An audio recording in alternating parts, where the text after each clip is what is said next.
언론 보도로 피해를 입었다며 조정을 신청한 홍길자 씨. 언론중재위원회 심리기일에 출석하러 가는 길입니다. 한번 따라가 볼까요? 언론 분쟁 해결 어렵지 않습니다.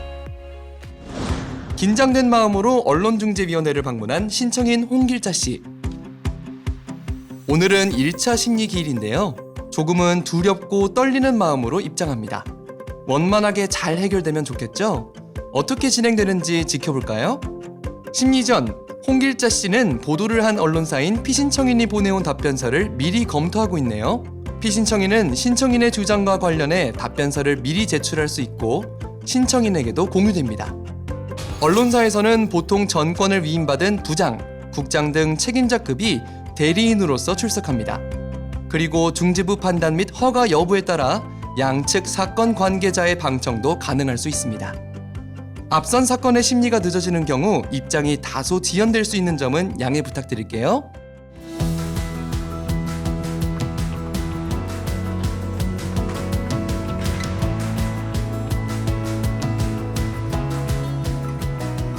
드디어 심리실의 입장을 완료했습니다.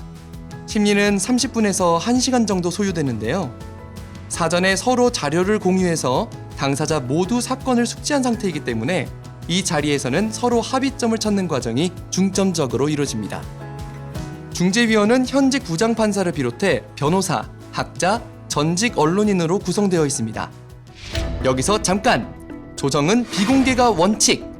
사건 당사자 외에는 심리실에 들어올 수 없고 당사자들도 심리가 끝난 후 심리 내용을 외부에 공개할 수 없습니다. 심리는 먼저 신청인이 간단하게 신청 취지를 발언한 후 언론사가 답변하는 순서로 진행됩니다. 이후에는 중재위원님들이 질문을 하시면서 본격적인 조정 절차가 시작됩니다.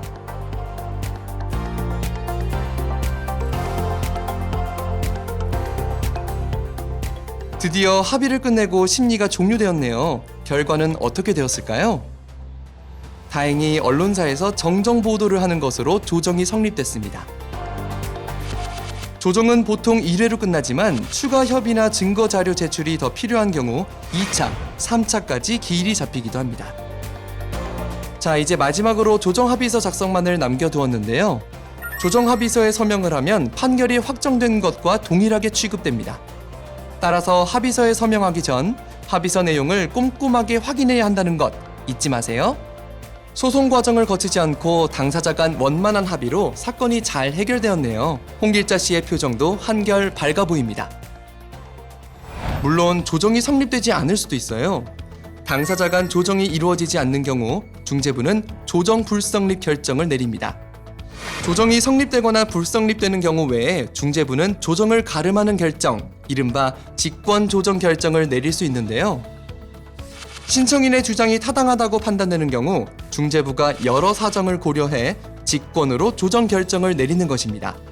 물론 신청 취지를 벗어나지 않는 한도에서요. 만약 양측이 모두 중재부의 결정에 동의하면 재판상 화해와 같은 효력이 발생합니다.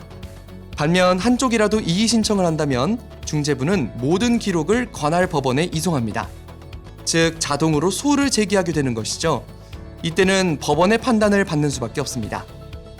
마지막으로 신청인이 스스로 더 이상 조정을 진행하지 않겠다는 의사를 표시하는 취하도 있습니다. 심리가 개최되기 전에 취하할 수도 있고 심리 진행 중에도 할 수 있는데요.